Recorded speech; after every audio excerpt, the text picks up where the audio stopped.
bangsa. Mari beramal dan berdama bakti, membangun negara, mencipta masyarakat Islam sejati, penuh karunia.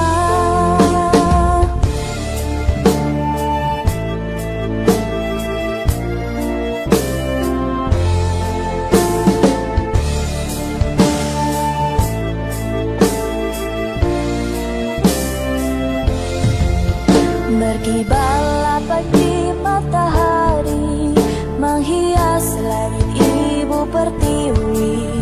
Itu lambang perjuangan kita dalam menyebarluaskan agama Islam, pedoman hidup wahyu ilahi, dasar kebahagiaan sejati.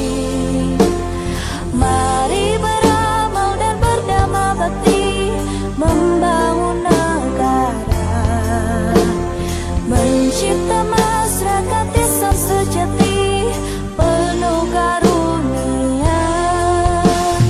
Mari beramal dan berdama bakti, membangun negara, mencipta masyarakat Islam sejati, penuh karunia.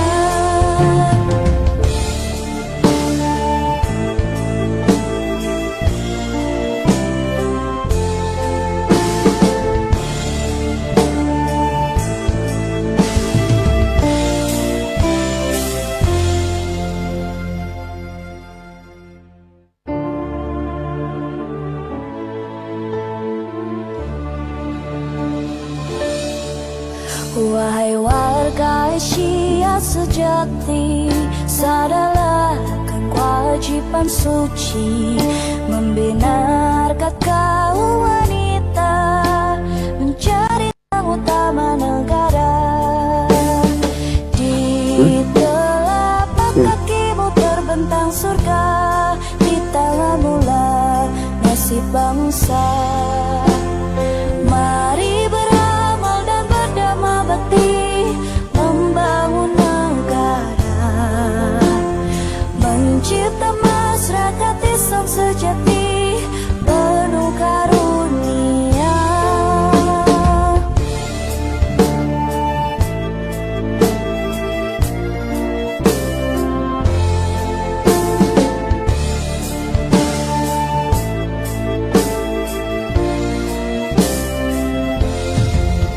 Berkibarlah pagi matahari, menghias langit Ibu Pertiwi. Itu lambang perjuangan kita dalam menyebarluaskan agama Islam, pedoman hidup wahyu ilahi, dasar kebahagiaan sejati. Mari beramal dan berdama bakti, membangun negara, mencipta masyarakat Islam sejati, penuh karunia. Mari beramal dan berdama bakti, membangun negara, mencipta masyarakat Islam sejati, penuh karunia.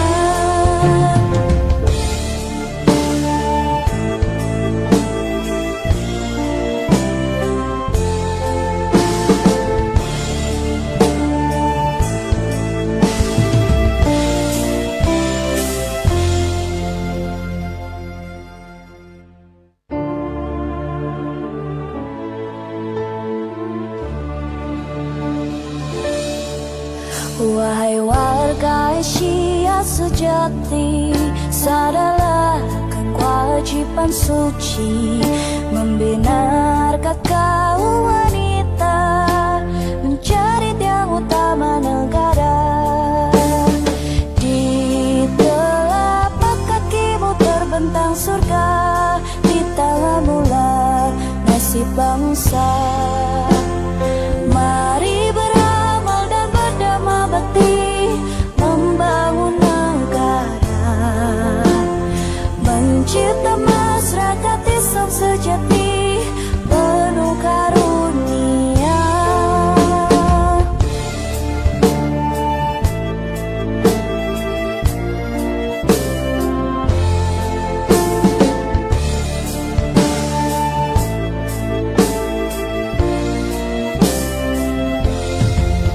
Berkibarlah pagi matahari menghias langit Ibu Pertiwi. Itu lambang perjuangan kita dalam menyebarluaskan agama Islam, pedoman hidup wahyu ilahi, dasar kebahagiaan sejati. Mari beramal dan berdama bakti, membangun negara, mencipta masyarakat Islam sejati penuh karunia. Mari beramal dan berdama bakti, membangun negara, mencipta masyarakat Islam sejati penuh karunia.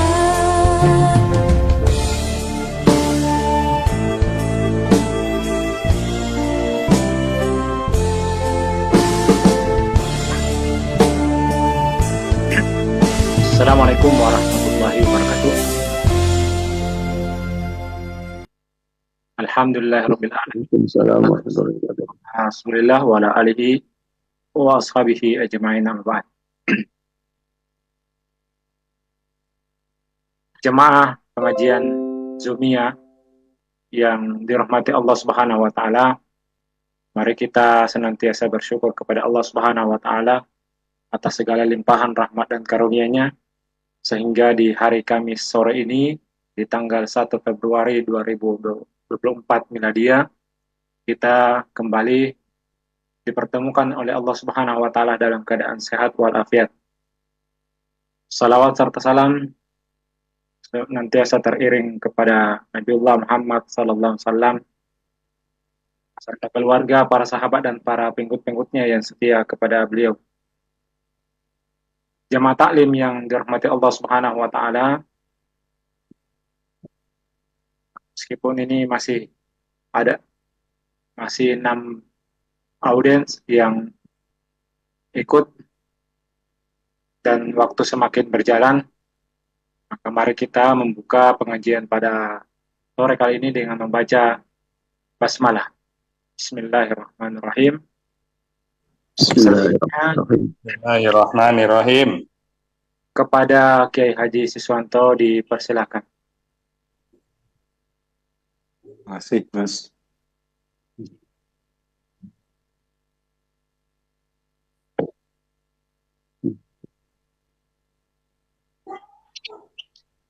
Assalamualaikum warahmatullahi wabarakatuh.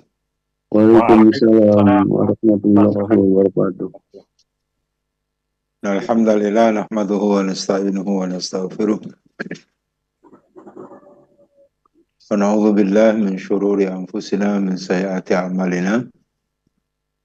May yahdihillahu fala mudilla lahu wa may yudlilhu fala hadiya lahu.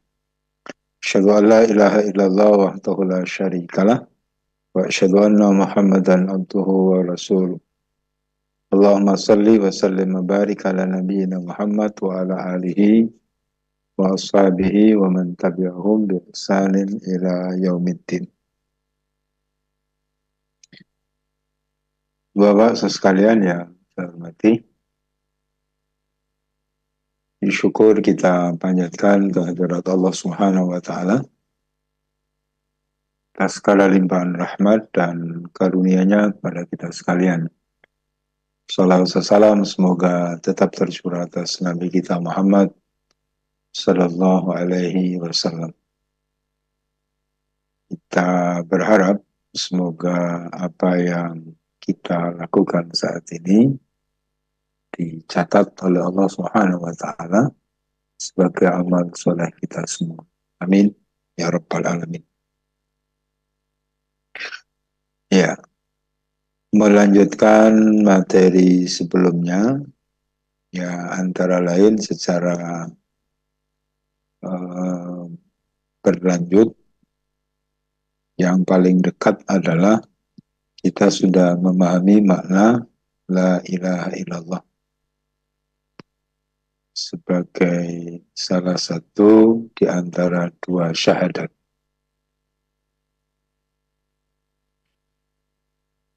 Dan syahadatain itu adalah bentuk ikrar kita kepada Allah Subhanahu wa taala. Karena itu sebelum saya menyampaikan dampak positif dampak positif yang dilahirkan oleh syahadat yang benar, baik syahadat tauhid maupun syahadat Rasul. Ya, mereview sedikit, Ibu, Bapak, sekalian yang saya hormati, bahwa syahadat itu adalah fondasi. Syahadatain itu fondasi utama.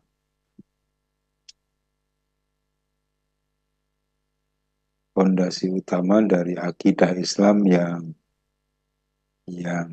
bersih, yang sahih, yang sehat, yang tidak tercampur oleh berbagai bentuk penyakit syirik terutama. Jadi syahadatain itu merupakan fondasi utama akidah Islam yang sahih. Yang kedua adalah akhlak, akhlak yang mulia. Yang ketiga adalah ibadah yang benar. Nah, perpaduan dari ketiga hal dimaksud diupayakan agar mewarnai seluruh aspek kehidupan kita. Ibu Bapak sekalian yang saya hormati, Said Hawa dalam Usulul Thalatha, syahadatain itu untuk bisa memahami, meyakini dengan baik setidaknya tiga hal. Tiga hal yang harus difahami. Yang pertama adalah ma'rifatullah, mengenal Allah dengan segala yang bersinggungan atau yang berkaitan dengan Allah. Dan yang kedua adalah ma'rifatul Rasul, mengenal Rasul secara umum, khususnya adalah Nabi kita Muhammad Sallallahu Alaihi Wasallam. Yang ketiga adalah ma'rifatul Islam, mengenal Islam dengan baik.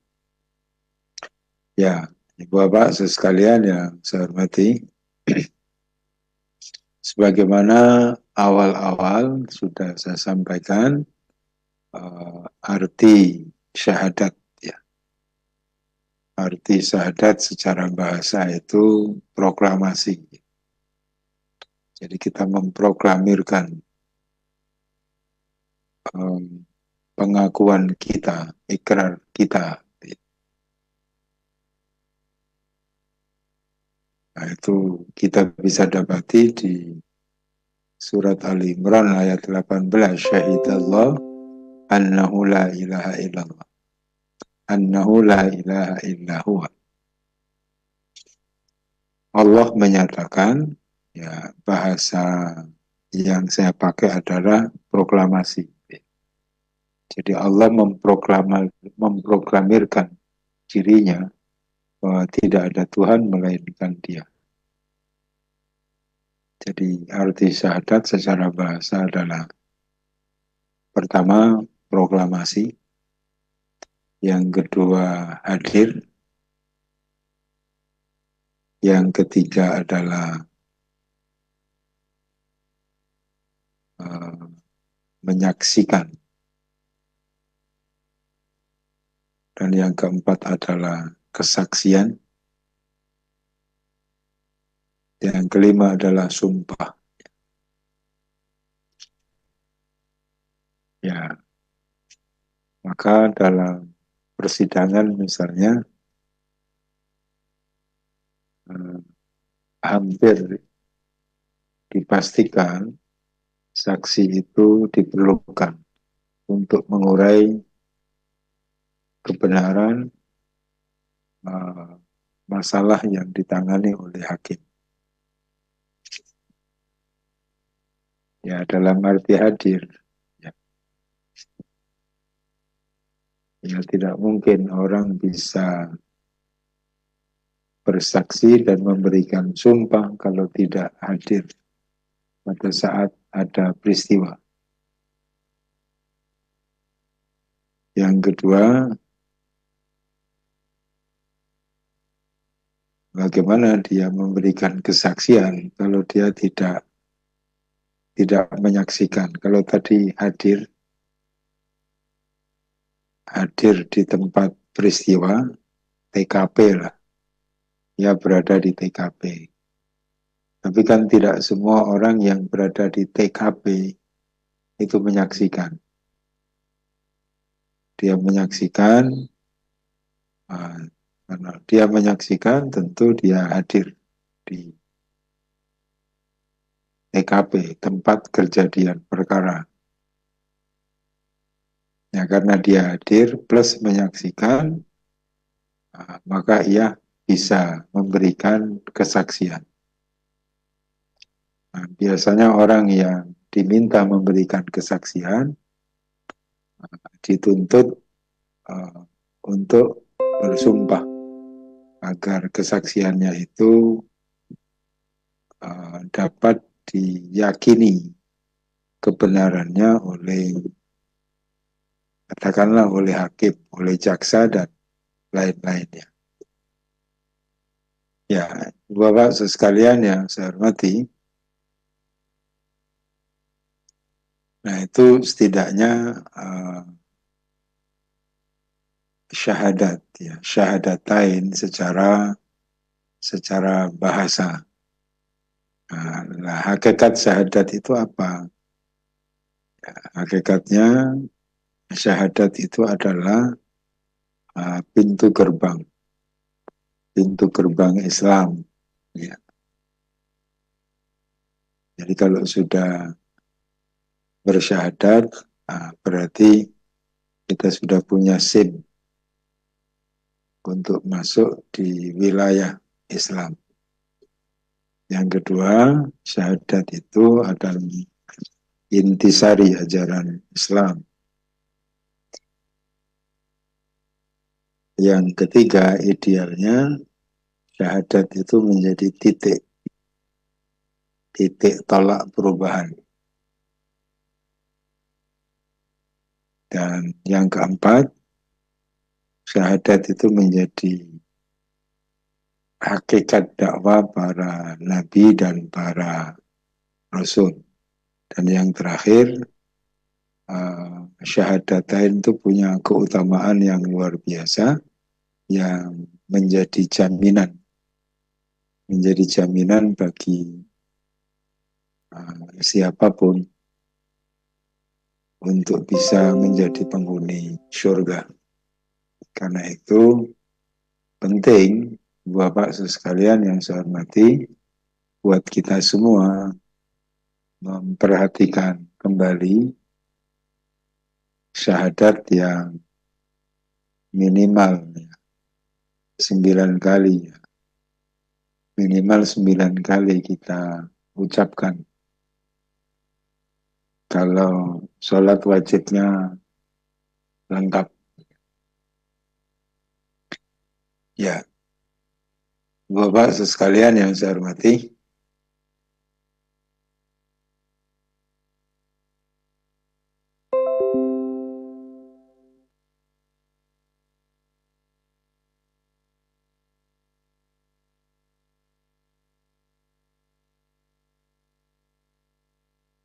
Ya, jadi ibu-ibu, bapak sekalian yang saya hormati, nah, ini mengingatkan kembali apa arti syahadat, hakikat syahadat seperti apa, dan kemudian dampak yang ditimbulkan jika syahadatain, dua kalimat syahadat itu dilakukan dengan baik. Inti syahadat tauhid adalah bagaimana kita bersedia menyembah Allah satu-satunya, mengabdi kepada Allah semata, tidak kepada yang lain. Itu inti syahadat tauhid. Yang kedua, syahadat Rasul. Bagaimana kita bisa kita menjadikan Rasulullah Shallallahu Alaihi Wasallam itu sebagai tokoh sentral untuk menjadi panutan kita. Jadi saya ulang, syahadat yang kita kenal dengan syahadatain itu terdiri dari dua syahadat. Yang pertama syahadat tauhid, intinya adalah bagaimana kita hanya akan menyembah Allah Subhanahu wa taala semata. Dan yang kedua syahadat Rasul. Bagaimana kita menjadikan Rasulullah Shallallahu Alaihi Wasallam sebagai panutan, sebagai panutan utama kita, karena beliau adalah titik pusat keteladanan yang kita kenal dengan uswah, uswatul hasanah. Laqad kana lakum fi Rasulillahi uswatun hasanah liman kana yarjullah wal yawmal akhir wa dzakarallaha katsir. Nah, itu jadi Ibu Bapak sekalian yang saya hormati.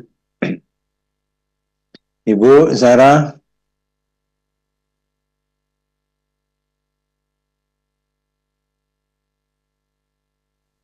Unmute Ustaz suaranya.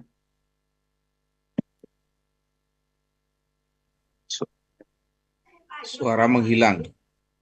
ya, mohon maaf ke ini. Bisa ulang. Syahadat tauhid itu intinya adalah bagaimana kita hanya bersedia mengabdi kepada Allah Subhanahu wa taala semata, sebagaimana diisyaratkan dalam banyak ayat, antara lain sabda firman Allah Subhanahu wa taala kepada Nabiullah Musa alaihissalam di surat Thaha ayat 14 itu, innani anallah la ilaha illa ana fa'budni wa aqimis salata li dzikri. La ilaha illallah itu intinya adalah bagaimana kita hanya bersedia mengabdi kepada Allah Subhanahu wa taala semata. Sementara syahadat Rasul intinya adalah menjadikan Rasulullah sallallahu alaihi wasallam sebagai titik atau pusat keteladanan kita. Jadi kalau sudah mengucapkan dua kalimat syahadat, maka kita tidak akan pernah menyembah kepada siapapun, dan akan menjadikan Rasulullah SAW sebagai pusat keteladanan kita. Sehingga sesungguhnya bagi kita tidak rumit, tidak sulit kalau mau mencari teladan, ya. Karena pada diri Rasulullah SAW dengan mudah kita mendapatkan keteladanan. Beda dengan dunia barat atau agama-agama yang lain. Sulit bagi pemeluk agamanya untuk bisa mencari sosok yang layak, yang patut diteladani. Terutama Eropa Amerika. Saking repotnya kemudian membuat tokoh fiktif. Ya, ada Robin Hood, ada Batman, ada macam-macam itu ya. Yang ada Superman gitu ya. Nah, itu kemudian dijadikan sebagai tokoh, gitu ya. Tokoh untuk bisa diteladani. Nah, tapi rumit gitu ya. Dalam Islam kita mudah sekali mencari teladan, terutama adalah Nabiullah Muhammad SAW. Sekarang dalam agama lain misalnya, agama lain mau mencontoh siapa? Ya, kita sebut saja agama selain Islam itu ya. Siapa yang menjadi pusat teladan? Menjadi pusat keteladanan, repot itu ya. Maka dunia barat, Eropa maupun Amerika membuat tokoh-tokoh fiktif untuk bisa dijadikan contoh. Itu pun sebagian. Saking sulitnya mencari teladan, bagi kita umat Islam mudah sekali. Karena pada diri Rasulullah SAW nyaris lengkap. Kita mau mencontoh dalam hal apa pada diri Rasulullah SAW, kita tidak punya, tidak mengalami ya sedikit pun kesulitan. Jadi Bapak sekalian yang saya hormati, nah dua kalimat syahadat ini kalau sudah difahami, dimengerti dengan baik, maka setidaknya akan melahirkan dua dampak positif. Ya. Pertama adalah cinta, yang kedua adalah ridho. Ya. Jadi kalau syahadatnya sudah beres gitu ya, maka akan melahirkan rasa cinta. Ya. Cinta kepada siapa? Ya cinta kepada Allah pastinya. Dan itu kan ditegaskan oleh Allah di surat Al-Baqarah 165. Ya. Wa minan nasi may yattakhidhu min dunillahi andada yuhibbunahum ka hubbillah walladzina astrasenya walladzina amanu asyaddu hubban lillah. Dan adapun orang-orang yang beriman, yang syahadatnya sudah baik, syahadatnya sudah benar, sudah mapan, maka akan melahirkan rasa cinta kepada Allah melebihi cintanya kepada yang lain. Ya, walladzina amanu asyaddu hubban lillah. Dan adapun orang-orang yang beriman amat sangat besar cintanya atau sangat besar cintanya kepada Allah. Hingga di surat At-Taubah ayat 24 misalnya, nah itu disebut beberapa hal ya, untuk dijadikan perbandingan sekaligus dijadikan panduan bagi siapa yang sudah beriman, yang kedua syahadatnya telah merasuk dan meresap ke dalam pikiran dan hatinya. Jadi ibu-ibu, bapak sekalian yang saya hormati, atau kul in kana aba'ukum, kul in kana aba'ukum wa abna'ukum wa ikhwanukum wa azwajukum wa ashiratukum wa amwalun iktaraftumuha wa tijaratun takhshawna kasadaha wa masakin tardawnaha ahabba ilaikum minallah wa rasulih wa jihadin fi sabili fatarabbasu hatta ya'ti Allah bi amri wallahu la yahdil qaumal fasikin. Jadi ibu bapak sekalian yang saya hormati, kan luar biasa ini ya. Syahadat tauhid itu melahirkan rasa cinta yang luar biasa kepada Allah. Termasuk kemudian dibimbing oleh Allah urut-urutannya dan perbandingannya. Katakanlah wahai Muhammad kepada umatmu, jika bapak-bapakmu, anak-anakmu, saudara-saudaramu, kemudian pasangan-pasanganmu, kerabatmu, harta benda yang kalian kumpulkan, ya, perdagangan yang kalian khawatirkan kerugiannya. Jadi rumah tinggal yang kalian sukai, semua itu lebih kamu cintai daripada Allah, Rasulnya, dan jihad di jalannya. Fatarabbasu hatta ya'tiyallahu bi'amri. Maka tunggulah hingga datang putusan Allah. Wallahu la yahdil qaumal fasihin. Dan Allah tidak memberi bimbingan kepada orang-orang yang fasik. Ini kan luar biasa. Dengan syahadatain melahirkan cinta yang benar, melahirkan cinta yang tepat kepada siapa kita mencintai, dan sekaligus kita bisa membuat perbandingan. Ya. Bagaimana urutan cinta yang tepat? Allah, Rasulnya, jihad di jalan Allah. Jika ternyata ini terkalahkan oleh cinta kepada anak, cinta kepada orang tua, cinta kepada saudara, cinta kepada pasangan, ya, cinta kepada kerabat, cinta kepada harta, cinta kepada usaha, perniagaan, cinta kepada rumah tinggal, melebihi dari 3 yang disebutkan berikutnya, Allah, Rasulnya, dan jihad di jalannya, maka sesungguhnya ada masalah dengan iman. Ya. Ada masalah dengan imannya. Dan ketika ini terjadi, maka Allah akan menurunkan putusannya. Nah, dalam banyak ayat, amrullah itu, apalagi dikaitkan dengan diksi fatarabbasu hatta ya'tiyallah bi amri. Itu biasanya hukuman. Ya.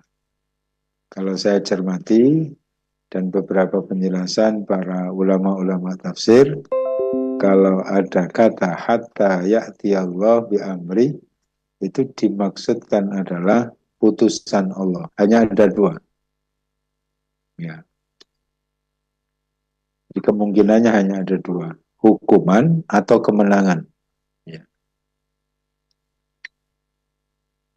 Hatta ja'a amrullah, sebagaimana yang pernah dinyatakan oleh Rasulullah SAW. Tapi dalam banyak ayat di dalam Al-Quran, hatta ya'tiyallah bi amrih itu lebih banyak bermakna hukuman. Nah, itu Bapak sekalian yang saya hormati, kita mesti berbenah diri, ya, mengoreksi kembali syahadat kita ini sebenarnya sudah beres atau belum gitu. Syahadat kita ini sudah beres atau belum? Di mana syahadat itu melahirkan cinta dan ridho. Cinta terkait dengan mencintai Allah melebihi yang lain, baru nanti kepada Rasulullah SAW, dan berikutnya adalah jihad di jalan Allah. Jika ketiga hal ini ternyata tidak menduduki posisi 1, 2, 3, tapi dia menduduki posisi yang lain, berarti ada masalah dengan keimanan dan ikrar syahadatainnya itu. Ya. Hatta fatarabbasu hatta ya'tiyallahu bi amri. Ya, ini sedikit mengutip apa yang disampaikan oleh Kiai Haji Profesor Doktor Kiai Haji Atian Ali, ya, Bandung gitu ya. Ya, yang mengomentari tentang Pilpres gitu. Kata beliau 2019 itu saya tidak berani mewajibkan. Saya tidak berani mewajibkan harus pilih yang mana. Maka digunakan kaidah usul fikih, yaitu akhaful dhararain. Ya. karena memang tidak ada pilihan ideal. Karena saat itu hanya ada sekian pasangan yang sama-sama menurut beliau tidak ideal. Nah, untuk 2004 saya berani mewajibkan gitu. Karena sudah ada pilihan di antara tiga itu. Nah, jika masih salah memilih, kemungkinannya satu dari tiga. Pertama adalah berpikir termasuk kelompok yang menganut pemikiran sekulerisme, ya, yang memisahkan persoalan agama dengan negara, sehingga nggak merasa penting untuk menentukan pilihan. Yang kedua, munafik, gitu ya, kata Atiana Ali. Nah, bagaimana orang bisa berpihak kepada orang yang sesungguhnya isyaratnya sudah jelas di dalam Al-Quran. Dan yang ketiga kemungkinannya adalah hubbud dunya. Ya, cinta kepada dunia yang berlebihan. Orientasinya ya materi. Kalau tidak posisi ya atau keuntungan materi yang lain. Ya. Jadi Bapak sekalian yang saya hormati, nah itu di 29 itu luar biasa, 24 itu luar biasa. Kita bisa menakar ya. Kita bisa menakar sejauh mana kualitas syahadatain kita itu. Antara lain kita bisa takar dengan 2165 dan 9264. Nah, sesungguhnya cinta kita kepada Allah itu seperti apa? Apakah sudah melebihi cinta kita kepada yang lain atau belum? Kalau belum berarti imannya masih bermasalah. Jangan sampai kedudukan itu lebih dipentingkan daripada Allah. Jangan sampai popularitas, nama besar itu lebih dipentingkan daripada Allah. Jangan sampai posisi dan kedudukan itu lebih dipentingkan daripada Allah. Kalau itu terjadi berarti syahadatnya perlu dikoreksi, dibenahi kembali. Ya. Jadi Bapak sekalian yang saya hormati, lalu 924-nya, nah itu tegas sekali siapa yang harus dicintai terlebih dahulu. Dan kemudian Allah tidak cukup memberikan petunjuk kepada kita siapa yang harus, urut-urutan yang harus kita cintai itu siapa. Tetapi sekaligus membuat perbandingan. Jadi 8:3. Yang disebut jika bapakmu, jika anak-anakmu, bapakmu, saudaramu, pasanganmu, kerabatmu, kemudian harta benda yang kalian kumpulkan, perdagangan yang kalian khawatirkan kerugiannya, rumah mewah yang kalian sukai, semua itu lebih kamu cintai daripada Allah, Rasulnya, dan berjuang di jalannya, fatarabbasu, maka tunggu saja. Hatta ya'tiyallahu bi'amri. Jika sikap itu diambil oleh mayoritas umat Islam, baik dalam konteks daerah, wilayah, sampai negara, bahkan dunia, maka tunggu, bahasa sederhananya, tunggu hukumanku datang. Tunggu hukumanku datang. Apa hukumannya? Nah, nyaris tidak ada umat Islam yang tidak didera masalah dan dikecilkan dan direndahkan oleh orang lain, baik dalam konteks regional, konteks daerah, konteks regional, konteks negara, dan bahkan global dunia. Umat Islam itu sekarang kan dilecehkan oleh orang lain. Kenapa? Ya karena banyak umat Islam yang mengaku beriman sesungguhnya tanpa sadar telah melecehkan dirinya sendiri. Sehingga di beberapa tempat itu sering saya sampaikan.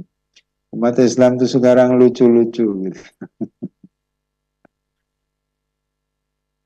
Umat Islam itu banyak yang lucu-lucu. Kalau bahasa Pak Tarno itu ngelawak gitu. Nah, ngerti dirinya Islam, siapa yang harus didekati, siapa yang harus ditemani, itu malah dijauhi, bukan ditemani malah dimusuhi. Yang sebaliknya yang harusnya dijauhi, dihindari, malah didekati, malah diakrabi. Ya itu bahasa saya, banyak umat Islam sekarang yang menampilkan kelucuan gitu. Dan itu adalah bentuk dari hukuman dalam tanda kutip siksaan Allah Subhanahu wa taala. Jadi Bapak sekalian yang saya hormati,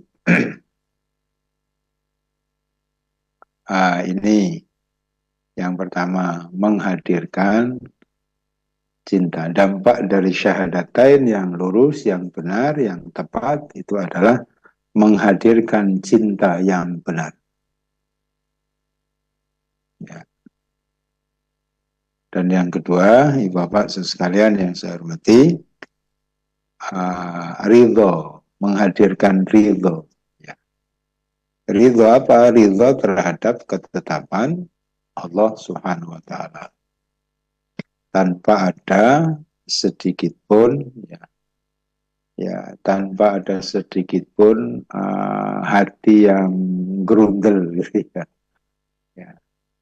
Gerundel terhadap ketetapan Allah Subhanahu wa taala. Sebagaimana yang disyaratkan oleh Allah Subhanahu wa taala di surat An-Nisa itu ya. An-Nisa 65 ya. Fala wa rabbika la yu'minuna hatta yuhakkimuka fima syajara bainahum. Di An-Nisa 65 itu kan jelas. Fala wa rabbika la yu'minuna hatta yuhakkimuka fima syajara bainahum. Thumma la yajidu fi anfusihim kharajan mimma qalaita wa yusallimu taslima. Ini kan luar biasa. Didahului dengan waw qasam. Maka demi Tuhanmu, mereka pada hakikatnya tidak beriman hingga mereka menjadikan kamu, wahai Muhammad, sebagai hakim, sebagai pemutus perkara terhadap perkara yang mereka perselisihkan. Summa la yajiduna fi anfusihim kharajan mimma qadaita wa yusallimu taslima. Kemudian mereka tidak merasa dalam hati mereka sesuatu keberatan terhadap putusan yang kamu berikan, wa yusallimu taslima, dan mereka menerima dengan sepenuh hati. Putusan Allah, putusan Rasulullah, ya. Ketetapan Allah, putusan Allah, ya kita sikapi dengan ridho. Ya. Apapun yang ditetapkan, diputuskan oleh Allah Subhanahu wa taala kepada masing-masing kita. Kan tidak semuanya kita suka. Tidak semua sesuai yang kita hadapi, kita inginkan. Nah, kita mesti ridho itu. Dulu misalnya kepingin nikah sama siapa, ternyata nikah sama yang lain. Yang mungkin saja menurut pikiran kita tidak lebih baik dari yang kita incar. Nah, ternyata diberi jodoh seperti sekarang ini, ya ridho. Ya. Ridho. Sakit, ya ridho. karena semua itu adalah ketetapan. Jadi tidak ada rasa ganjel. Ganjel apa itu ganjel? Apa Pak Tarno? Ganjel itu apa bahasa Indonesia Pak Tarno? Ganjel, gerutu gitu ya. Bergejolak, Apa? Jempol. bergejolak. Bergejolak kayak asmaranya bergejolak. Nggak nerima. Nggak nerima. Ya apa ya? Ngersulo, ngersulo bahasa Indonesia juga gitu. Ya ada sesuatu yang menghanjal yang membuat hati kita itu tidak lapang, sesak ya. Sesak ya. Sesak berat gitu ya. Bahkan kemudian menangisi masalah yang melimpah dirinya. Hilang uang, nggak ridho, teringat terus uangnya hilang, sendalnya hilang membuat nggak bisa tidur, ayamnya hilang terganggu tidurnya, kepikir terus ayam itu, ridhonya berarti kurang. Karena itu adalah bagian dari ketetapan Allah Subhanahu wa Ta'ala. Jadi syahadat yang baik itu melahirkan rasa cinta yang benar, yang tepat, ya. Dan sekaligus melahirkan sikap ridho terhadap ketentuan Allah Subhanahu wa Ta'ala. Jadi Bapak sekalian yang saya hormati, untuk mewujudkan semua itu, maka tidak ada cara lain kecuali harus menjadikan Rasulullah SAW sebagai panutan. Maka ada 2 kalimat syahadat itu. Untuk bisa merealisasikan syahadat tauhid dengan baik, maka mesti meluruskan syahadat Rasulnya juga dengan baik. Apa yang dimaksud meluruskan syahadat Rasul?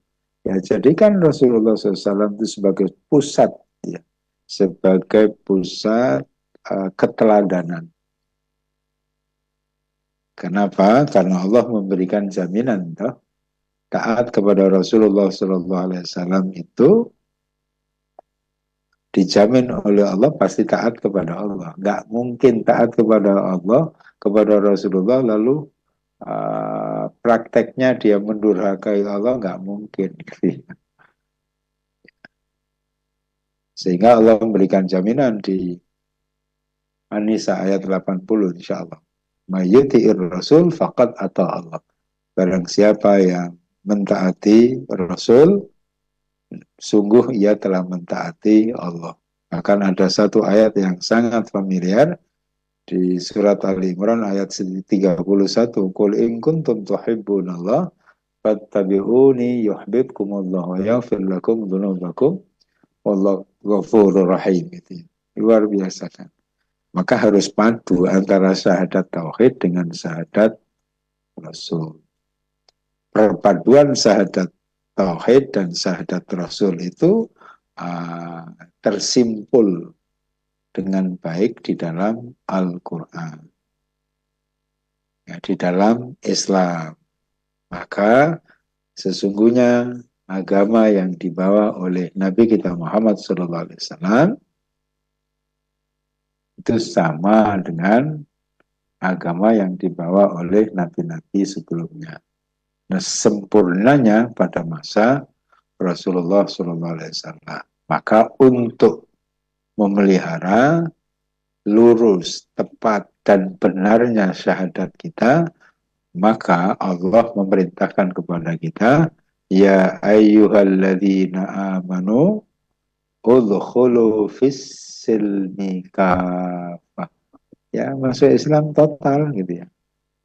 Jangan masuk Islam itu sembahyang, sholatnya, ibadahnya saja, tapi akhlaknya tidak Islam. Ya, jangan ibadahnya saja yang Islam, tapi muamalahnya tidak Islam. Maka semuanya total, udkhulu fis-silmi kafah. Karena Islam itu adalah agama yang dijamin benarnya oleh Allah Subhanahu wa Ta'ala. Karena sesungguhnya tidak tidak ada agama yang diturunkan oleh Allah Subhanahu wa taala kecuali Islam. Inna dina indallahil Islam. Wa may yabtaghi ghairal islami dina fala yuqbala minhu wa huwa fil akhirati minal khasirin. Itu sama-sama di surat Al-Imran ayat 19 insyaallah. 19 inna dina indallahil Islam, 85-nya wa may yabtaghi ghairal islam dina fala yuqbala minhu wa huwa fil akhirati minal khasirin. Untuk menjaga syahadat dengan baik maka mesti berislam secara kafah. Akidahnya Islam, ibadahnya Islam, akhlaknya Islam, muamalahnya juga Islam. Siapa yang mesti diikuti ya? Nabi kita Muhammad Sallallahu Alaihi Wasallam. Islam itulah yang kemudian Islam itu kemudian menjadi sibghah, ya, menjadi identitas, menjadi karakternya. Sibghatallah wa man ahsanu minallahi sibghah. Selupan Allah berupa tauhid, syahadat Rasul, berupa Islam, itu menjadi sibghah, menjadi identitas, menjadi ciri khas, menjadi model, ya. Yang tidak mudah. Sibghah itu pewarnaan yang sulit dirubah. Jadi kalau sudah tersibghah oleh syahadat, dua kalimat syahadat, tersibghah oleh Islam, itu agak sulit, ya, diberi warna yang lain. Karena sibghahnya kuat. Sibghahnya itu paten. Jadi Ibu, Bapak, sekalian ya, saya hormati, itu. Jadi dampak dari syahadat tauhid maupun syahadat Rasul menghadirkan rasa cinta dan ridha kepada Allah dan Nabi-Nya Muhammad Sallallahu Alaihi Wasallam. Dan Ibu Bapak sekalian yang saya hormati, jika Islam berupaya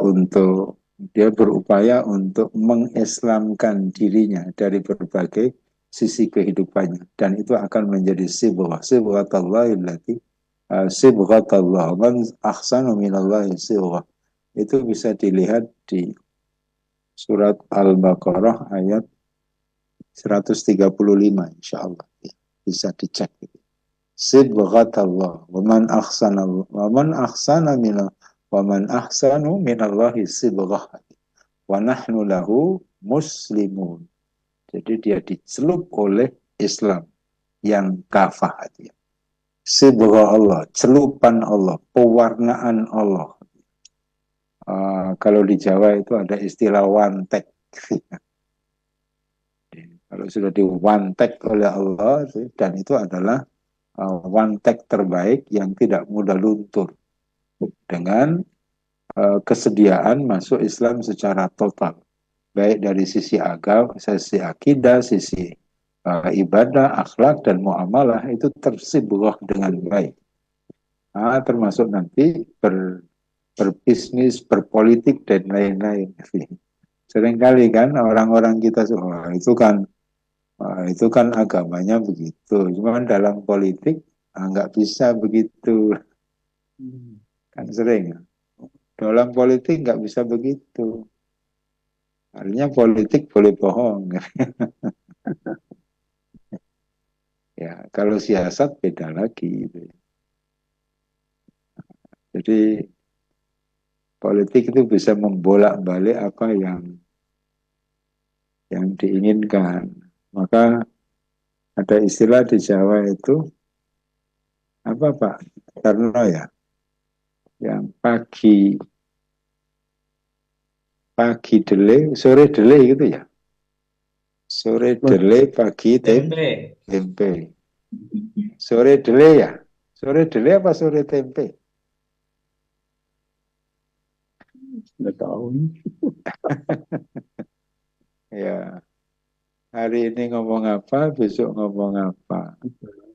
Ya, 2019 ngomong apa, 2024 ngomong apa. Astagfirullahaladzim. Na'udzubillah min dzalik. Jadi Lempen kah? apa? Jadi sibrahnya itu ya memang maka bersyukur kita di Muhammadiyah ini banyak taklim, banyak kajian ya dalam rangka apa ya menyempurnakan syahadat kita, menyempurnakan keislaman kita. Bapak sekalian yang saya hormati itu sibrah ya. Sibuk. Ya, Sibuk. sibrah itu pewarnaan, celupan. Kalau di Jawa itu ada istilah wantek gitu ya. Ya, jadi kalau sudah diwantek gitu ya, ya mau diwantek apalagi itu agak repot gitu ya. Jadi Bapak sekalian yang saya hormati dan syahadat tauhid, syahadat Rasul yang baik, yang sudah mendapat sibrah itu, ibu bapak sekalian yang saya hormati, maka akan melahirkan ya secara apa ya integral ya, ya menyatu itu melahirkan minimal kita itu kan terdiri dari tiga ya, ya ada hati, ada lisan, ada anggota badan. Jadi kalau syahadatnya sudah bagus, keislamannya bagus, tersibgoh dengan bagus, ya akan lahir ya. Dari hatinya lahirlah keyakinan yang benar. Tidak akan salah ya keyakinannya itu. Al-i'tiqadus salihah itu ya. Itikadnya itu benar, itikadnya itu baik ya. Nah, setelah ini bagus, maka ya akan melahirkan motivasi niat yang ikhlas. Karena apa? Ya, karena keyakinannya benar. Yang kedua dari sisi akal. Dari sisi akan lahir pemikiran-pemikiran yang Islami ya. Al-afkar al-islamiyah itu ya. Jadi tidak sekuler, tidak liberal, bebas maunya gitu ya. Dan yang ketiga adalah anggota badan. Dari jasmaninya akan melahirkan perilaku dan amalan-amalan yang saleh gitu ya. Jadi Ibu, Bapak sekalian yang saya hormati, nah kalau ini sudah aman, insya Allah jadi apapun aman. Mau jadi ekonomnya aman. Ekonom yang diwarnai oleh syahadatainnya. Jadi politisi yang aman. Politisi yang diwarnai oleh syahadatainnya. Jadi profesional akan diwarnai dengan syahadatainnya. Tapi kalau syahadatain, keislamannya masih bermasalah, ya hampir bisa dipastikan ibu bapak sekalian yang saya hormati, ya jadi apapun nanti akan bermasalah. Jadi pengusaha curang, jadi penguasa zalim, gitu. Ya, jadi apa politisi jadi profesional, politisi profesional yang lacur gitu ya. Ya, na'udzubillah min dzalik. Bapak sekalian yang saya hormati. Nah, dari sini pula kita bisa mengukur ya 14 Februari ke depan, 14 Februari akan datang, itu kita bisa mengukur sebenarnya syahadat kita itu sampai di mana gitu ya. Ya. Meyakini Quran sebagai panduan, tapi kalah gitu ya. Quran sebagai panduan itu kalah dengan jasa orang, ya, kalah dengan iming-iming janji orang. Dijanjiin ini Qurannya tekipai jar banjar. Ya. Qurannya tersingkir karena apa? Lebih tergiur dengan janji yang ditawarkan orang. Quran hadisnya sudah jelas, atau terkipai Quran hadisnya karena apa? Iming-iming materi atau pernah diberi materi. Ya, ini yang membuat peringatan Allah di akhir ayat 24 ya, surat At-Taubah tadi. Ya, watarabbasu hatta ya'tiyallahu bi amri. Dan ikuti, jika itu terjadi ya naudzubillah min tali. Saya kira itu Ibu Bapak sekalian yang saya hormati, ya, makna la ilaha illallah ABCD-nya sudah saya terangkan, ya, syahadat tauhid, syahadat Rasul sudah saya sampaikan. Nah, ini dampak-dampaknya. Ini untuk melengkapi beberapa materi sebelumnya yang sudah saya sampaikan. Ya, mudah-mudahan syahadat kita semakin baik, semakin lurus, semakin benar, semakin berkualitas. Karena itu yang akan mengantarkan kita menjadi Islam yang baik, Islam yang benar, Islam yang berkualitas. Sehingga dalam perilaku keseharian, baik pola pikir, pola laku, ya, pola batin, pola rasa, itu insya Allah tertata, terarah dengan baik. Demikian, Bapak sekalian yang saya hormati, yang dapat saya sampaikan. Mudah-mudahan ini menjadi renungan kita semua. Harapannya tidak lain, tidak bukan adalah kita ingin waktu-waktu yang kita lalui ke depan semakin membuat kita lebih baik. Mulia di hadapan Allah, terhormat di hadapan sesama manusia. Dan tentu berharap semoga Allah berkenan mengakhiri usia kita semua kelak dalam keadaan husnul khatimah, mempertemukan kita kembali kelak di surganya. Amin. Ya Rabbal Alamin. Masih, mohon maaf. Nasrul minallah wa fadlun qarib wa basyiril mu'minin. Assalamualaikum warahmatullahi wabarakatuh. Waalaikumsalam warahmatullahi wabarakatuh. Baik, demikianlah tadi kajian terkait dengan syahadatain. Yang mana syahadatain itu merupakan suatu fondasi utama yang sahih atau sehat. Kemudian yang merupakan juga yang utama adalah akhlak yang mulia, kemudian ibadah yang benar. Kemudian disampaikan oleh beliau bahwa syahadatain itu merupakan pintu gerbang Islam, kemudian intisari ajaran Islam, kemudian titik tolak perubahan, kemudian hakikat dakwah para nabi dan rasul, kemudian jaminan untuk menghuni surganya Allah Subhanahu wa taala. Jamaah pengajian Zumiyah yang dirahmati Allah Subhanahu wa taala. Mohon izin Ustaz, ini ada pertanyaan. Baik.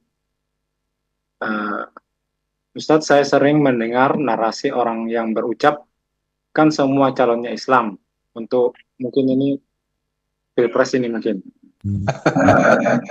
Semua calonnya Islam. Iya. Kemudian Tetap dan aja tidak ada, menang pemilu. dan tidak ada yang mengajak kepada kekafiran. Ya. Mereka bilang tidak ada yang membahayakan akidah pada dukungan terhadap paslon kali ini. Intinya ini politik dan yang harus didukung adalah yang pasti menang. Bagaimana menyikapi hal tersebut, Ustaz? Ya. Ini lagi panas-panasnya Pilpres nih. Ada yang pasti menang kah? Ya. Allah satu menang. Yang pasti menang berapa? Satu.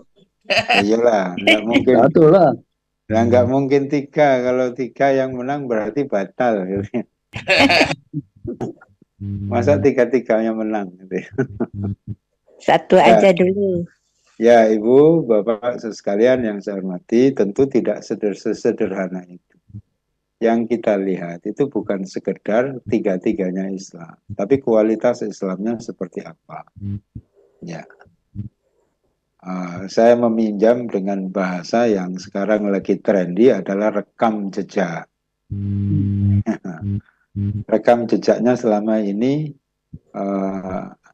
yang ini gimana, yang ini gimana, dan yang itu gimana.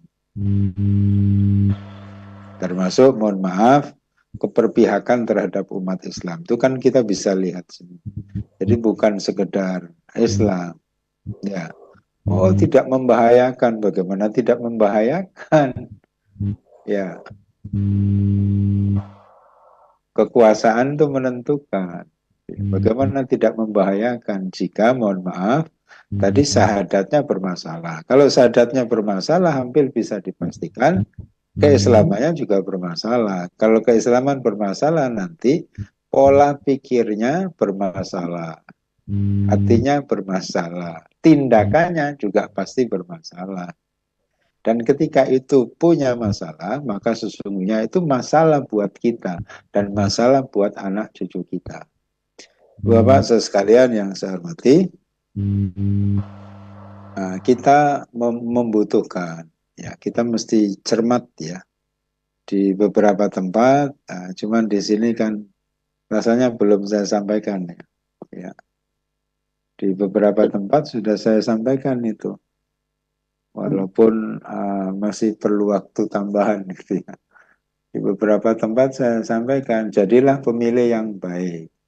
Nah, pemilih yang baik itu meliputi apa? Cerdas, jadilah pemilih yang cerdas. Yang kedua, jadilah pemilih yang bertanggung jawab. Yang ketiga, jadilah pemilih yang peduli. Yang keempat, jadilah pemilih yang mahal. Jangan jadi pemilih yang ecek-ecek gitu ya. Jangan jadi pemilih yang kelas-kelas 200.000, 500.000 gitu ya. Itu pemilih murahan. Di Bapak sekalian yang saya hormati, ya seperti yang juga pernah saya sampaikan di beberapa tempat, ya antara lain apa yang pernah diucapkan oleh Ibnu Qayyim al-Jauzi itu ya. Jadi pemimpin itu gambaran masyarakatnya. Bahkan beliau mengatakan salah satu hikmah Allah menetapkan pemimpin itu berdasarkan kesamaan perilaku pemilihnya. Ya. Kalau pemilihnya yang tidak cerdas, ya yang terpilih ya nggak cerdas. Kalau pemilihnya tidak baik, yang dipilih juga yang nggak baik. Gitu. Sebaliknya kalau pemilihnya baik, pemilihnya cerdas, yang dipilih pasti yang cerdas. Nggak mungkin orang cerdas milih orang nggak cerdas, itu nggak mungkin. Ya, itu gambaran, kata Ibnu Qayyim al-Jauzi. Pemimpin itu gambaran masyarakatnya. Masyarakatnya seperti apa? Pemimpin seperti itulah yang akan lahir nanti. Nah, tentu kita tidak bisa berkecil hati ya. Apakah yang baik? Katakanlah yang baik itu sedikit ya. Apa bisa yang sedikit menang? Kenapa tidak? Kenapa tidak? Iya. Sudah pernah terjadi. Itu tugas kita sekarang. Jika kita merasa kelompok minoritas yang berada dalam kebaikan, jangan pesimis. Wah, nggak mungkin kita menang loh. Masa nggak baca ayat? Kam min fi'atin qalilatin ghalabat fi'atan katsiratan biidznillah. Dan itu pernah ditunjukkan beberapa kali. Ini kan kasus Talut mengalahkan Jalut. Dalam perang Badar, laqad nasarakumullahu fi Badrin wa antum adillah. Sungguh Allah telah menolong kalian dalam peperangan Badar. Id antum adillah. Saat itu kondisimu sangat lemah, tapi menang. Nah, tugas kita adalah membangun optimisme, membangun kedekatan dan kemesraan dengan Allah Subhanahu wa taala. Nah, bagaimana supaya itu hadir? Ya, balik lagi tadi di ayat 24 surat 9 tadi.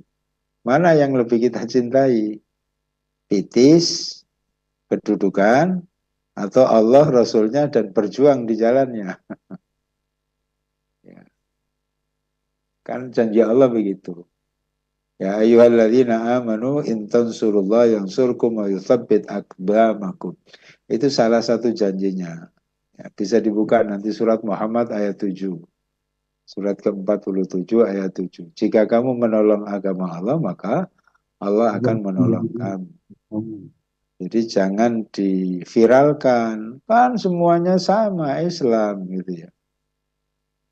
Semuanya Islam. Tidak ada yang membahayakan agama. Bagaimana bohong kok tidak membahayakan agama? Kalau lahir pemimpin suka bohong, kira-kira agamanya bahaya enggak?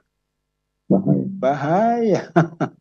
Pemimpin suka memutarbalikkan fakta, bahaya enggak bagi agama kita?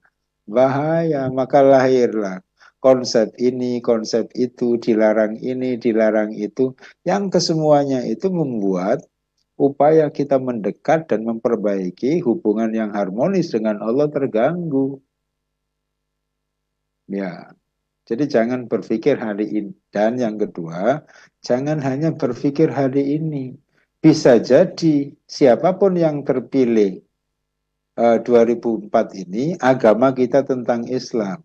Tapi berikutnya setelah kita mati, habis memilih setahun kemudian mati, kita tidak tahu bagaimana perilaku pemilih itu. Apakah kita bisa menjamin bahwa agama anak kita sama dengan kita? Jangan menganggap enteng.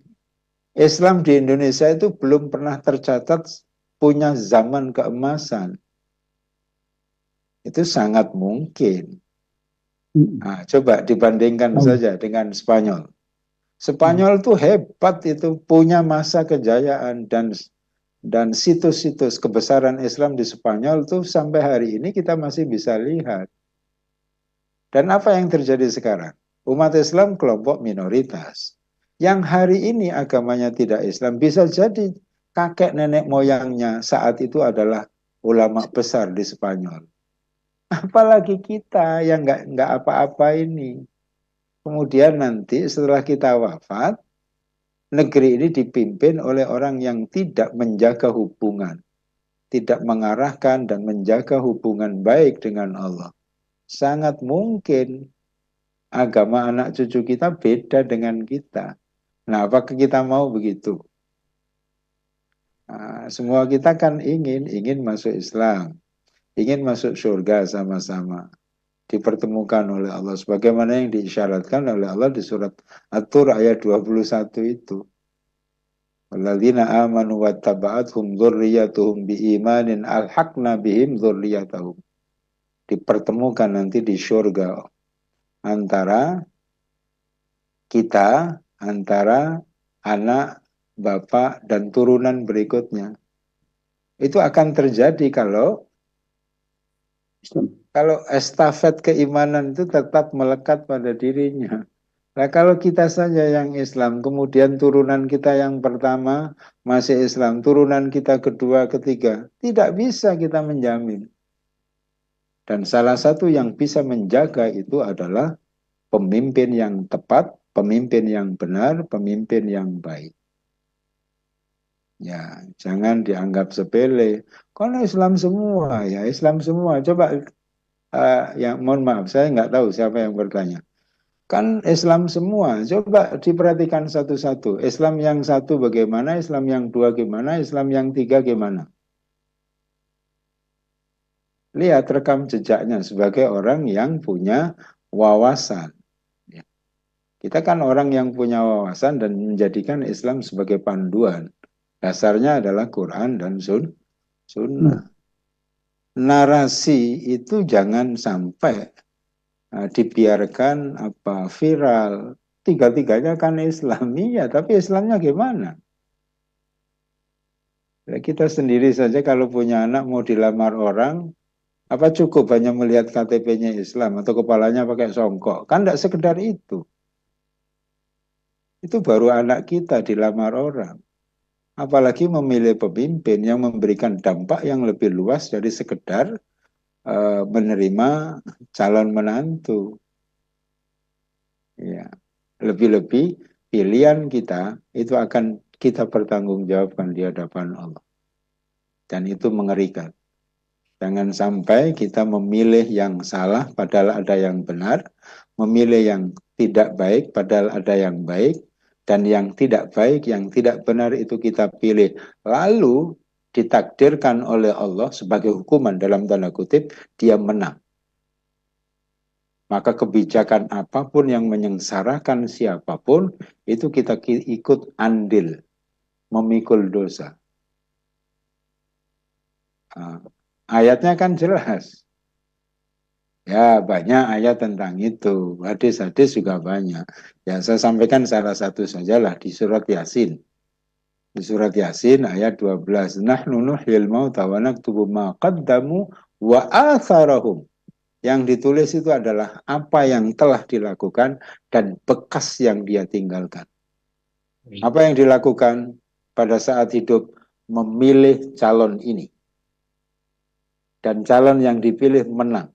Ternyata calon itu meninggal, calon itu adalah bekas yang kita tinggalkan.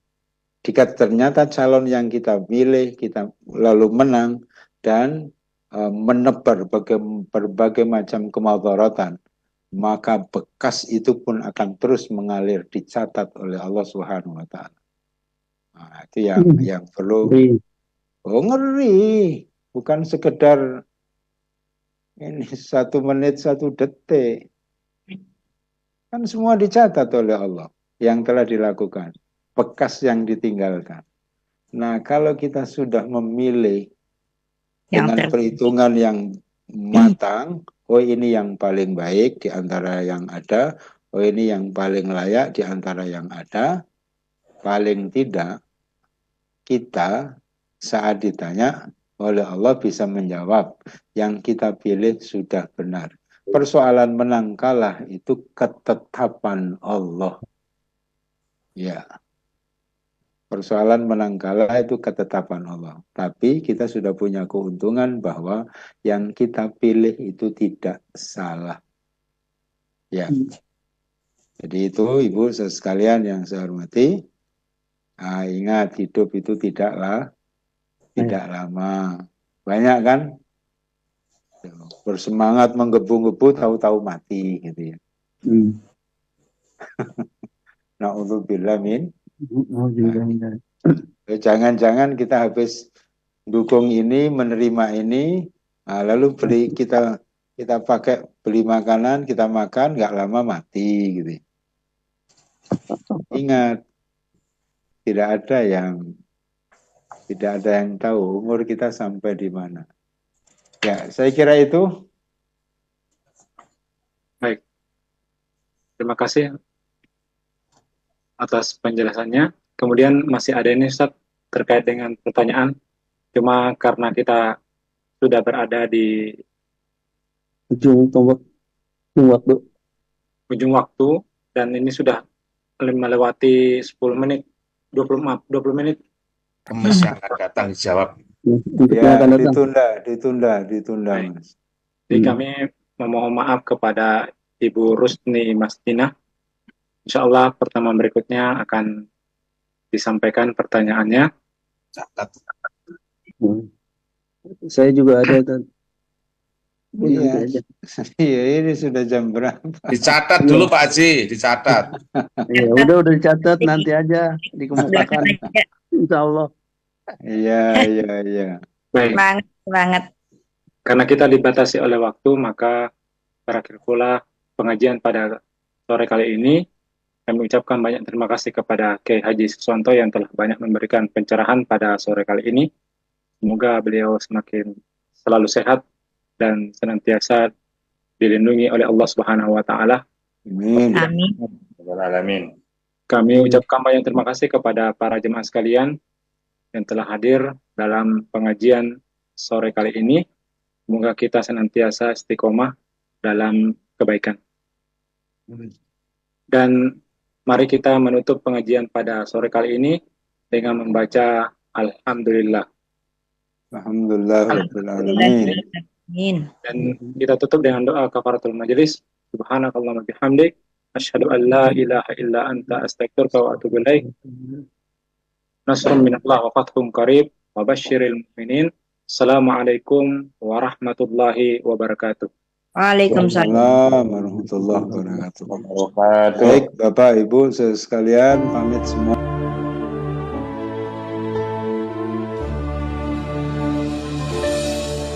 Wahai warga Asia sejati, sadarlah akan kewajiban suci membina harkat kaum wanita, mencari yang utama negara. Di telapak kakimu terbentang surga, di tanganmu lah nasib bangsa. Mari beramal dan berdamai bakti, membangun negara, mencipta masyarakat Islam sejati, penuh karunia.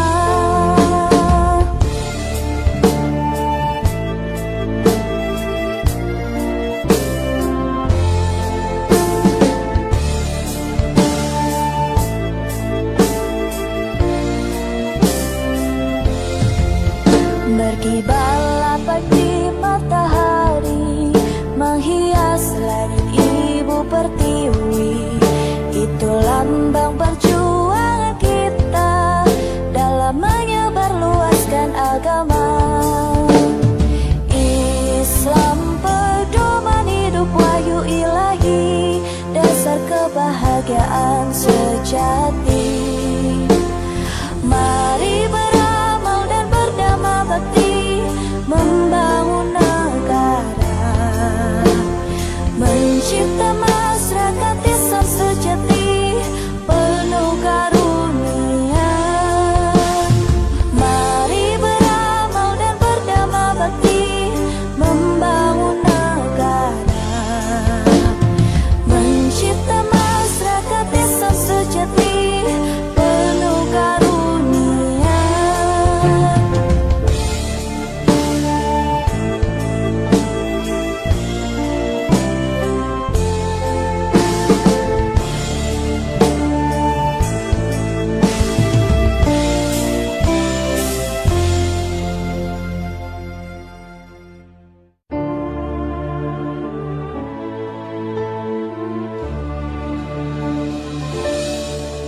Wahai warga Asia sejati, sadarlah akan kewajiban suci membina harkat kaum wanita, mencari yang utama negara.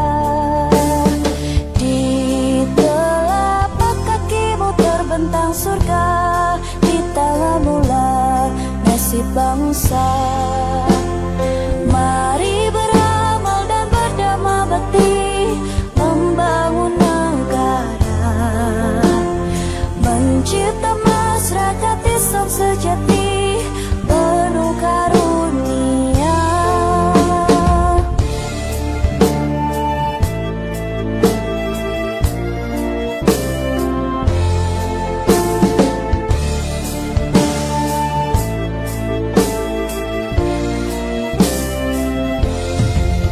Berkibarlah pagi matahari, menghias